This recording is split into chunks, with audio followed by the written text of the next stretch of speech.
ministre Melaoui, en 2023, il dit qu'en 2022, nous sommes déjà passés à 46%. Dans les sciences et techniques, c'est encore plus, c'est 49 quelque chose.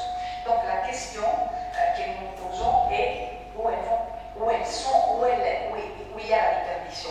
Mais surtout, vous disiez, donc le taux, effectivement, il est bas, on parle de 19% de l'activité de la femme au Maroc.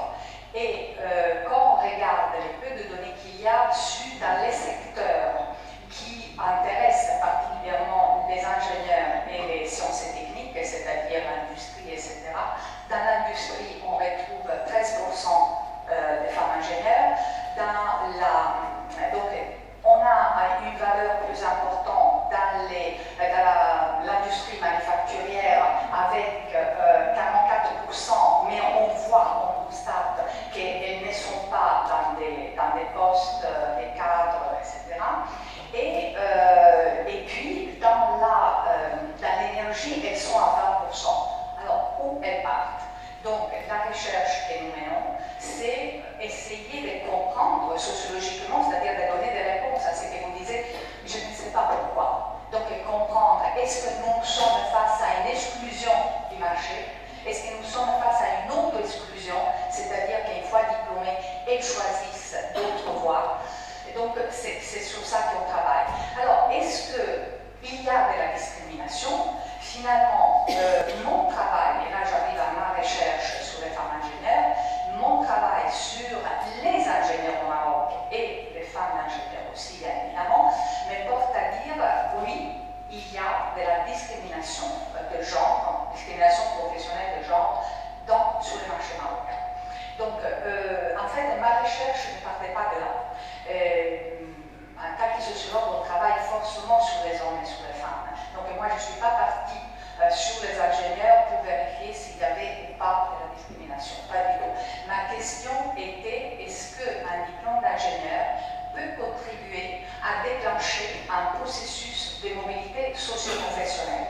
Concrètement, est-ce que des jeunes qui viennent d'un milieu social modeste, voire pauvre, grâce à un diplôme d'ingénieur, peuvent arriver à construire des belles carrières socio-professionnelles? Vu qu'on parle des mobilités, concrètement des mobilités intergénérationnelles, c'est-à-dire qu'on compare la profession des pères, les métiers, CQC et des enfants, est-ce que, évidemment, en contextualisant en fonction, oui, et donc, la mobilité est donc vérifier s'il y a eu effectivement de belles carrières socio-professionnelles. Mais la question allait au-delà. Moi, je voulais vérifier si cette mobilité pouvait être spectaculaire, c'est-à-dire permettre à des jeunes d'origine sociale extrêmement faible d'arriver à franchir les classes dirigeantes du Maroc, et notamment celui que j'ai appelé pôle du pouvoir. Bon, le pôle du pouvoir, c'est, évidemment, c'est énorme, vague, les classes dirigeantes au Maroc, qu'est-ce que ça veut dire? Donc moi, j'ai choisi de vérifier si on trouvait des ingénieurs dans ceux qui occupent des postes dans lesquels ils prennent des décisions stratégiques d'envergure nationale, style ministre, conseiller de droit, gouverneur, grand patron des entreprises publiques. Donc je me suis trouvé une frange d'une élite publique. Okay? Alors, la question était celle-là. Est-ce que le diplôme d'ingénieur peut permettre de déclencher ce processus? Donc, le corpus, c'est un travail, une approche qualitative. C'est extrêmement difficile de travailler sur les ingénieurs sur la base d'une enquête statistique parce qu'on n'a pas la possibilité d'avoir un échantillon représentatif pour toute une série de raisons, dont le fait qu'on n'a pas un ordre des ingénieurs qui réunissent des données fiables. Donc l'approche est qualitative. Je travaillais sur plus de 110 ingénieurs et on pourrait discuter sur donc, la réalité entre qualitatif et quantitatif, mais on n'en parlait pas. Et donc des diplômés nés entre les années 30 et les années 80 du siècle dernier, avec des entretiens biographiques, c'est-à-dire que je les ai interviewés pendant des heures et des heures pour reconstruire entièrement leur vie, non pas leur carrière professionnelle, mais leur vie. Et donc la vie de leurs parents, on a tout et je brasse 90 ans de l'histoire du Maroc grâce à ça. Ils sont des ingénieurs diplômés des écoles françaises, notamment du pôle d'excellence de l'ingénierie parisienne, les écoles marocaines et les instituts et universités soviétiques. Cela, c'est très intéressant, je ne peux pas en parler, mais, et donc hommes et femmes. Alors, à la question, est-ce que le diplôme d'ingénieur peut déclencher un processus?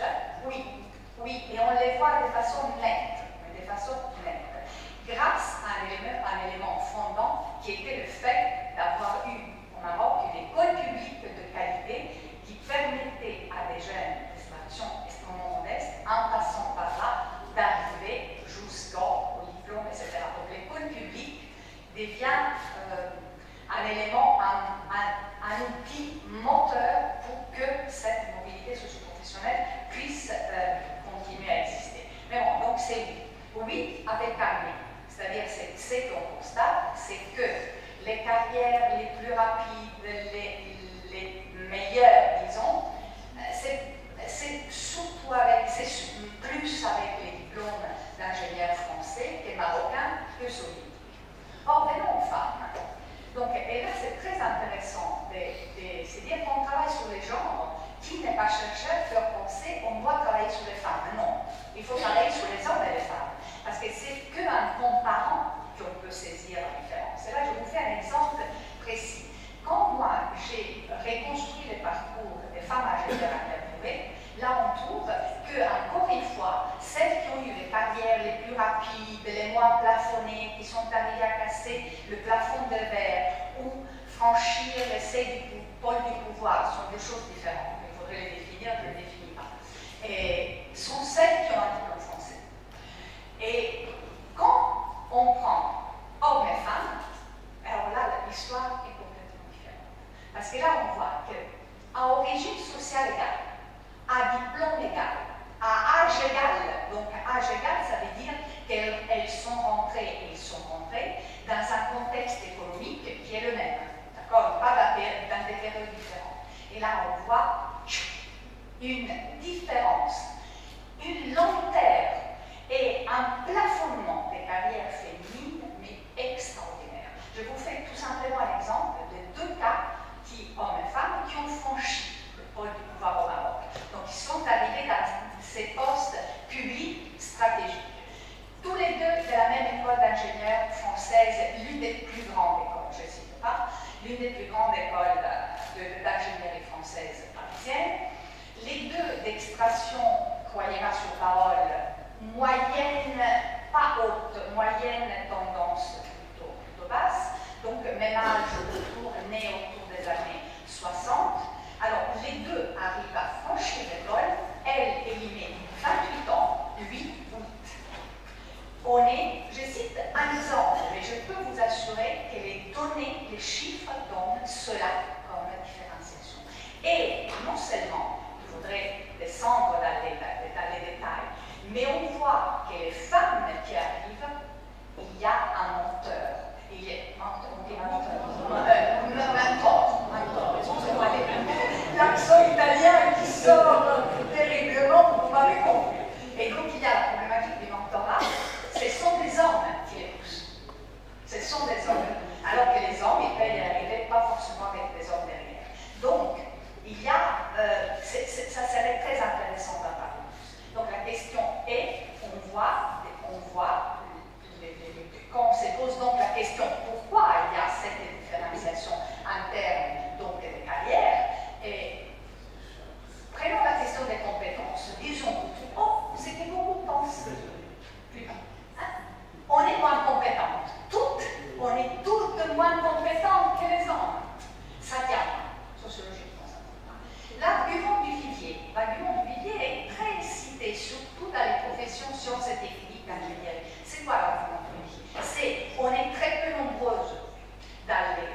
c'est là que nous, comme chercheurs, intervenons.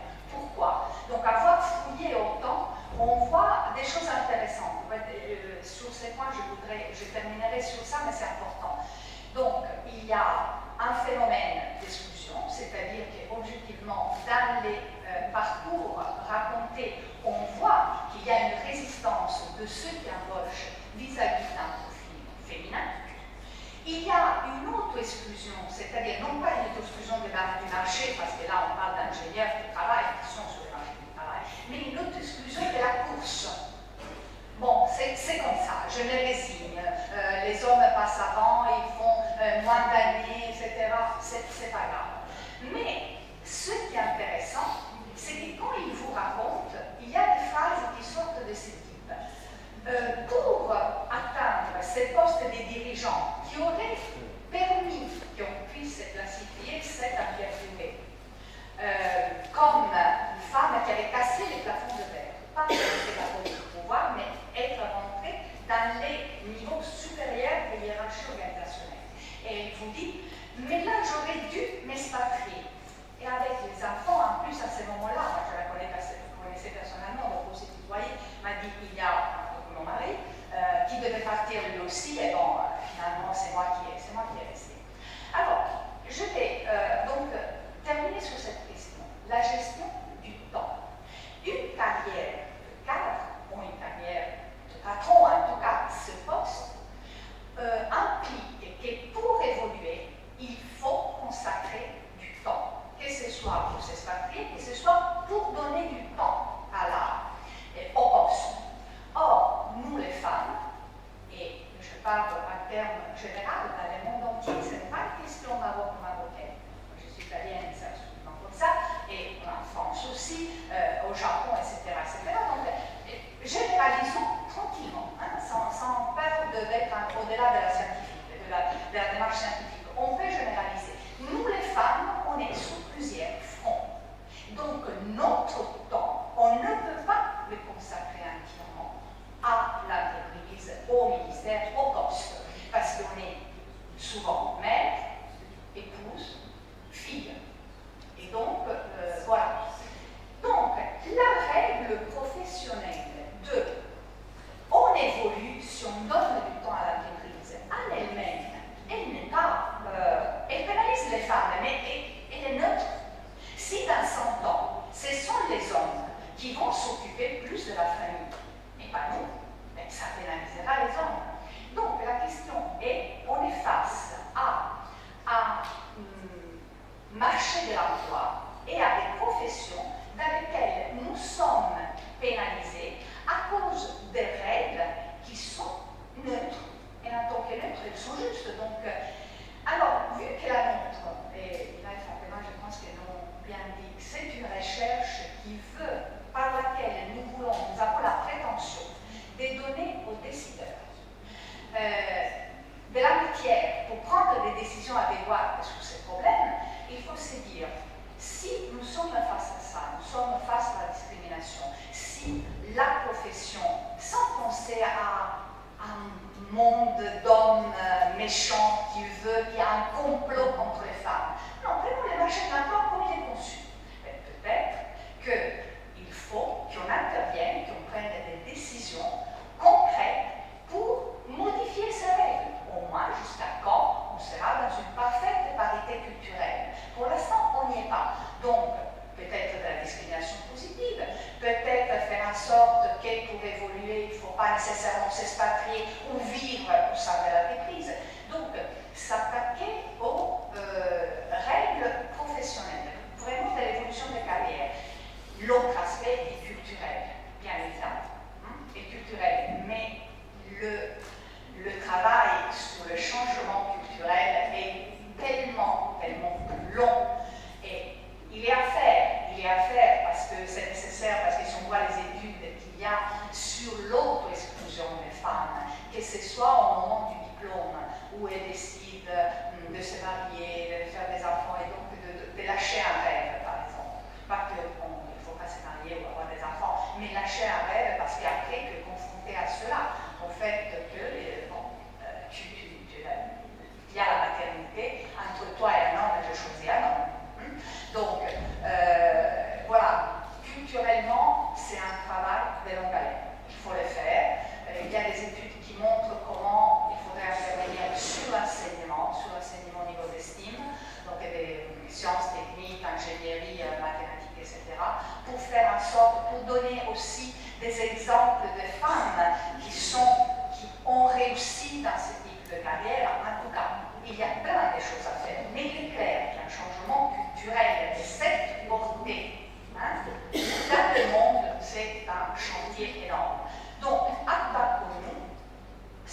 même temps, peut-être que s'attaquer à la profession, aux règles professionnelles du marché du travail, etc., peut-être que c'est un chantier un peu plus facile à démarrer. Donc, je vous remercie pour l'écoute.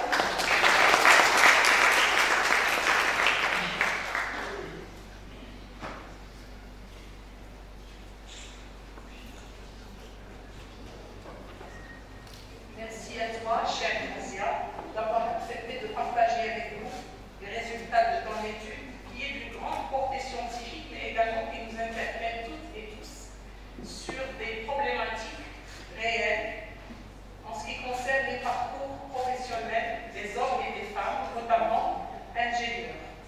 Alors, de manière très synthétique, ton étude démontre que si les hommes ont largement tiré profit de leur parcours professionnel, les parcours des femmes paraissent plus longs et plafonnés, en soulignant que la variable genre demeure une variable essentielle pour comprendre les inégalités dans les carrières d'ingénieurs au Maroc.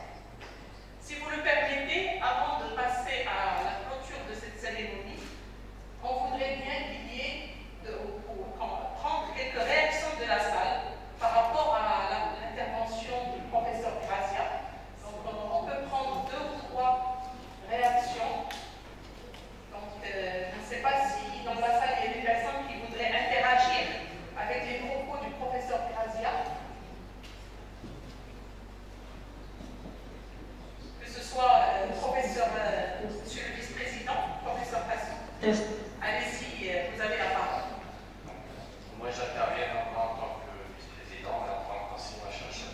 Je suis j'enseigne dans une école d'ingénieurs. Et bon, à la maison, je suis minoritaire parce que je suis entouré que d'ingénieurs. J'ai des femmes ingénieurs. Alors, je suis tout à fait d'accord avec en partie ce que vous avez présenté dans votre étude. Nous avons parmi nous Madame la ministre, qui est l'exemple même de. Voilà, elle a été présidente d'université, ingénieure et ministre. C'est-à-dire, elle a réussi. Mais effectivement, on aimerait qu'il y en a d'autres comme elle. Alors, qu'est-ce qui pose problème? Tout d'abord, si on regarde les universités de manière générale, qui est normalement un espace de liberté, et nous sommes le garant, je dirais là par contre, le président, les vice-présidents, les chefs d'établissement, le garant de l'autonomie et de l'indépendance académique et scientifique de toute notre communauté, y compris toutes les actions qu'on peut faire pour améliorer le quotidien des femmes. Alors ce qu'on constate, c'est que effectivement les femmes, elles rentrent à l'université, mais à un moment donné, il y en a peu qui passent le pas de responsabilité, que ce soit des conseils d'établissement, conseils d'université, responsabilité de département, responsabilité de filière. Alors bien sûr, ce n'est pas généralisé, il y a des femmes qui se distinguent, mais je veux dire, elles ne passent pas le cap. C'est-à-dire, si on va avoir des femmes chefs d'établissement, il faut qu'elles soient candidates. C'est le premier pas. Or, lorsqu'on regarde les candidatures au niveau de l'université, pratiquement sur 10 postes, il y en a 2 où il y a des femmes qui candidatent. Pour le reste, c'est des candidatures masculines. C'est difficile d'avoir des. Le deuxième point, c'est qu'effectivement, là aussi, on ne peut pas pratiquer la parité dans le sens, je veux dire, inégalité. C'est-à-dire, là, la femme, il faut qu'elle soit au moins compétente, à compétence légale.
Oui, bon, justement, je vais intervenir, plutôt je vais réagir à un point qui m'a paru très important dans l'intervention de Mme Razia, c'est que justement, vous avez noté la gestion du temps.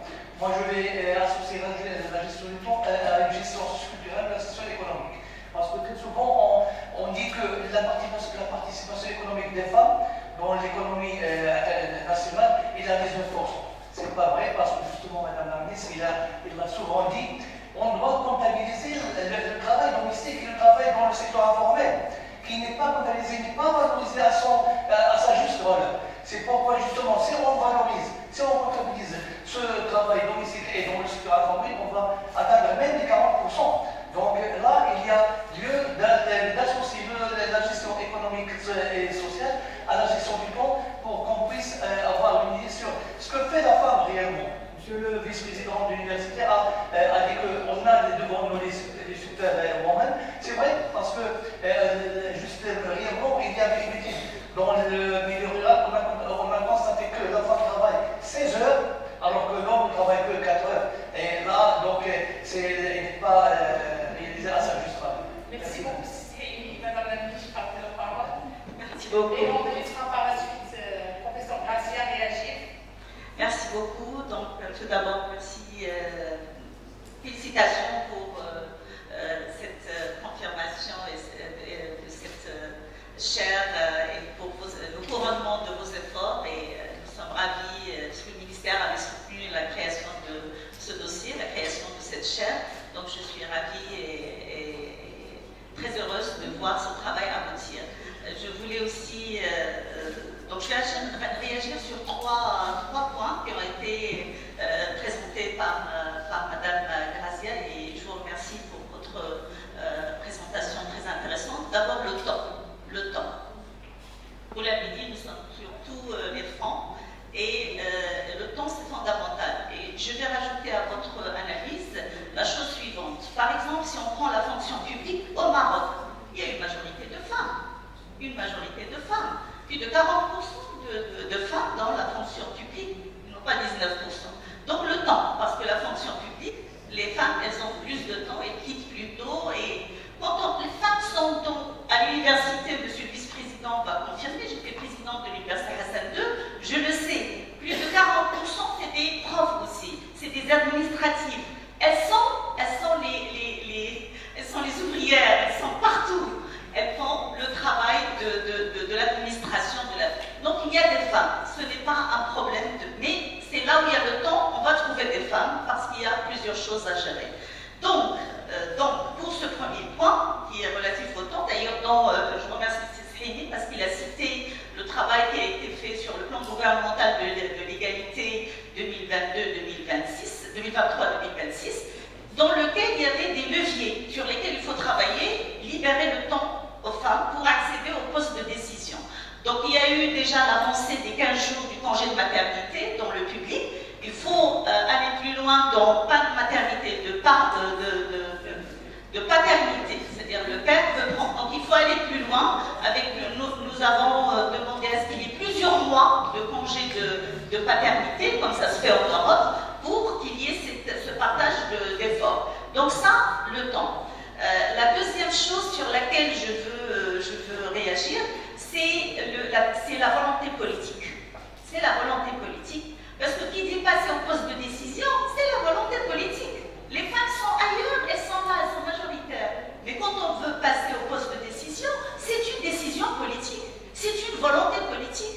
Nous avons une vision de Sa Majesté le Roi, que Dieu l'assiste. Donc il y a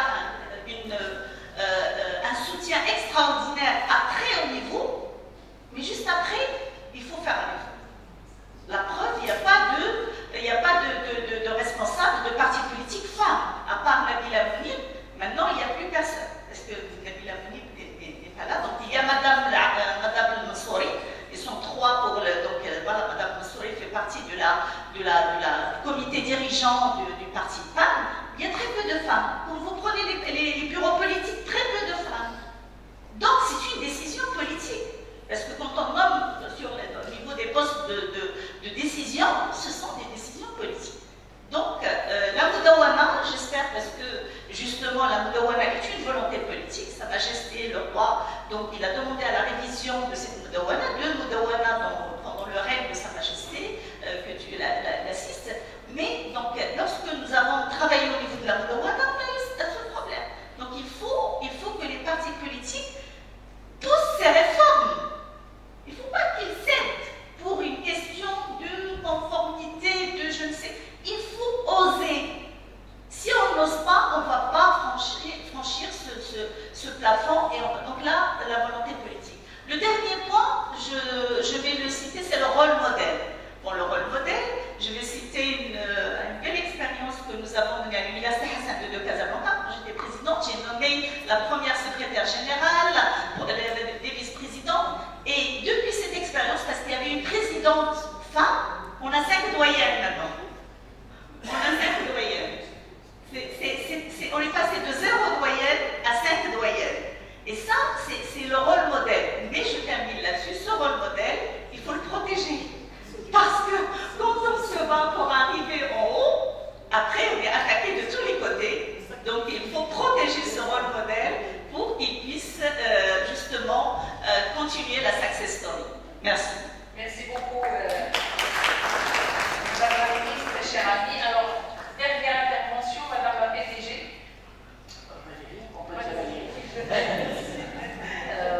Merci beaucoup pour votre exposé, c'était vraiment très informatif, très éclairant en tout cas. Et moi j'étais vraiment frappée par la donnée que vous avez donnée sur le retard dans les carrières, donc c'est propre au Maroc, ce que vous savez le chiffre que vous avez donné, pas forcément. Donc vous l'avez expliqué par un des points qui est le temps, la maternité. Nous ce qu'on observe beaucoup au niveau des gardes, c'est le temps partiel. Est-ce que là aussi c'est un facteur qui fait que ça ralentit la carrière des femmes?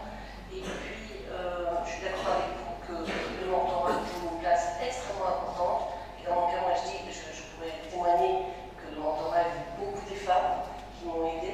Et puis, sur d'autres parties de ma carrière, aussi des hommes. Mais c'est vrai qu'on a mis ça en place à l'IRD, le mentorat. On a mis en place rapidement aussi la sensibilisation, les commissions scientifiques qui sont toutes paritaires. La gouvernance est paritaire, mais il faut aller chercher des femmes. Et ça reste vraiment un combat de sensibilisation, d'accompagnement. Et donc, on n'a pas encore toutes les recettes.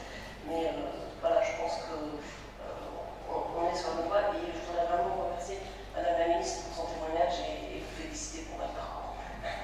Merci beaucoup, Madame la Ministre. Je n'ai pas beaucoup à dire. Je suis très contente que nous, notamment chercheurs et femmes, du fait de rencontrer cette tapis rouge pour ces jeux de balles entre la recherche et les politiques. Généralement, nous faisons de la recherche et ça reste là. On n'a pas moyen de... Et là, en revanche, c'est ce contexte qui a été créé, c'est incroyablement stimulant parce que ça veut dire que ce que nous allons trouver comme réponse vont servir. Voilà. Donc, et la question de l'État et de la volonté politique étatique est vraiment fondamentale. Je voudrais juste dire un mot là-dessus parce que, en tant que sociologue de l'éducation, c'est une chose qui m'a toujours inquiétée. Quand on voit, et là je sors des femmes, je parle des femmes et des hommes en général, ceux qui sont arrivés tout en véran, comme je disais tout à l'heure, d'une origine sociale très modeste, ont pu le faire grâce à une école publique de qualité. Aujourd'hui, au Maroc, l'école publique est en train de sombrer depuis des années. Et l'alternative, c'est faire rentrer avec une idée privée, avec l'idée que ça va fonctionner l'émulation. Ça ne va pas fonctionner l'émulation, ça va porter ceux qui envoyaient les enfants à l'étranger dans les autres écoles, à les envoyer au Maroc, à l'étranger aussi. Donc, on aura un système de série A, un système de série B qui ne va pas résoudre le problème. Donc, vraiment, l'État, non seulement